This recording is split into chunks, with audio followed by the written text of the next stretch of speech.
بسم اللہ الرحمن الرحیم۔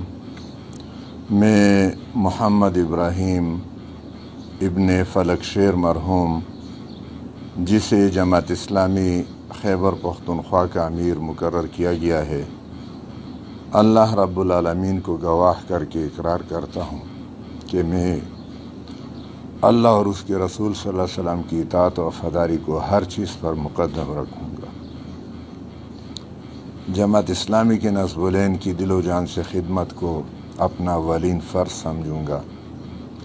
اپنی ذات اور ذاتی فائدوں پر جماعت کے مفاد اور اس کے کام کی ذمہ داریوں کو ترجیح دوں گا۔